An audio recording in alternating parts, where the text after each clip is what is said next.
আল্লাহু আকবার ওয়ালিল্লাহিল হামদ। আমাদের খুতবা হবে, খুতবা শুনে যাওয়াটাই উত্তম। আপনারা যেভাবে চলে যাচ্ছেন এটা অত্যন্ত দৃষ্টিকটু। আপনারা সবাই খুতবা শুনে যাওয়ার জন্য চেষ্টা করুন। আর যারা ঈদগাহের জন্য কালেকশন করবেন আপনারা দ্রুত ঈদগাহের জন্য কালেকশন করে নিন। আমাদের আল্লাহ যদি বাঁচিয়ে রাখে আগামীতে নামাজের আগেই কালেকশন পর্ব শেষ করবেন ইনশাআল্লাহ। কারণ আপনারা যেমন, এছাড়া তো আর বিকল্প নেই। আমরা আজকে ইনশাআল্লাহ অনেক চমৎকার একটা পরিবেশ পেয়েছি আল্লাহ রাব্বুল আলামিনের কাছে। আমরা এই জন্য শুকর আদায় করছি। আমরা আজকে দোয়া করব, আজকে দোয়া কবুল হবে ইনশাআল্লাহ। দোয়া করব, আমাদের বাবা মা যারা ইন্তেকাল করেছেন তাদের জন্য দোয়া করব, আমাদের আত্মীয় স্বজনদের জন্য দোয়া করব। বিশেষ করে এই ঈদগাহের জন্য যারা জমি দিয়েছেন, শ্রম দিয়েছেন, টাকা পয়সা দিয়েছেন, ইন্তেকাল করেছেন তাদের জন্য দোয়া করব। যারা জীবিত আছেন দোয়া করব। আমাদের জাতির নেতৃবৃন্দ যারা আছেন আমরা তাদের জন্য দোয়া করব ইনশাআল্লাহ। হ্যাঁ, দোয়া করবো। একটু কালেকশনটা শেষ করে নিজে খুতবাটা করি, খুতবা শুরু করবো। الله أكبر الله أكبر لا إله إلا الله والله أكبر الله أكبر ولله الحمد. إن الحمد لله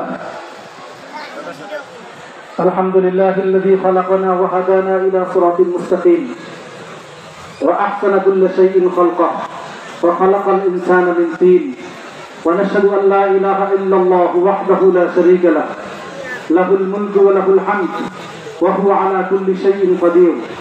والصلاة والسلام على رسوله الأمين الذي بعث رحمة للعالمين وعلى آله وصحبه ومن اتبعهم إلى يوم الدين. بعد، أيها الإخوة، اتقوا الله تعالى واذكروا نعمته عليكم، لأننا لن نحصى لن نعد نعمته علينا، كما قال الله تعالى في القرآن الكريم: وإن تعدوا نعمة الله لا تحصوها.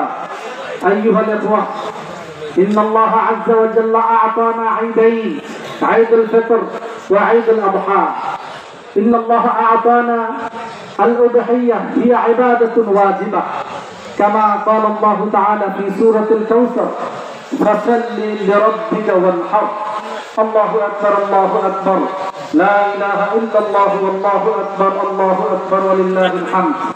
أيها الإخوة، إن عيد الفطر، إن الأضحية هي عبادة واجبة.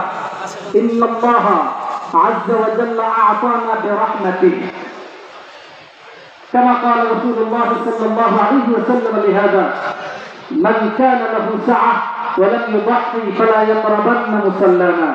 الله أكبر الله أكبر لا إله إلا الله والله أكبر الله أكبر ولله الحمد. أيها المستمعون الكرام، إن الله عز وجل أعطانا هذه الهدية، فمن تضحى بغنائمه فله الجزاء الوافر، الأجرة العظيمة، كما قال رسول الله صلى الله عليه وسلم: بكل شعرة حسنة. إن الله عز وجل أعطانا الأضحية لهدايتنا، لإهتدائنا، لثوابنا، لأجرتنا. لهذا علينا أن نضحي لرضاء الله عز وجل. الله أكبر الله أكبر لا إله إلا الله والله أكبر الله أكبر ولله الحمد.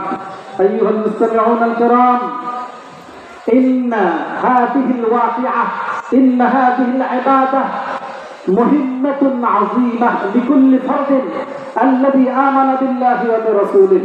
إن هذه العبادة عبادة عظيمة لكل فرد الذي ادعى مسلما، الذي ادعى مؤمنا، لأن الله عز وجل أعطانا هذا.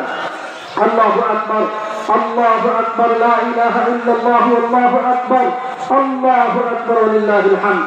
أيها الإخوة، إن في عبادتنا عبرة، إن في قصتنا عبرة، إن في أضحيتنا عبرة، لأن الله عز وجل أعطانا هذه الأضحية. إن إبراهيم عليه الصلاة والسلام ذبح ابنه إسماعيل عليه الصلاة والسلام لرضاء الله عز وجل. فعلينا أن نفعل كل عمل لرضاء الله عز وجل في سبيل الله عز وجل، وعلينا أن نذبح باسم الله عز وجل كما قال الله تعالى في سورة الأنعام: ولكل أمة جعلنا منسكا ليذكروا اسم الله على ما رزقهم من بهيمة الأنعام فإلهكم إله واحد وله أسلموا وبشر المخبتين. الله أكبر الله أكبر، لا إله إلا الله والله أكبر الله أكبر ولله الحمد.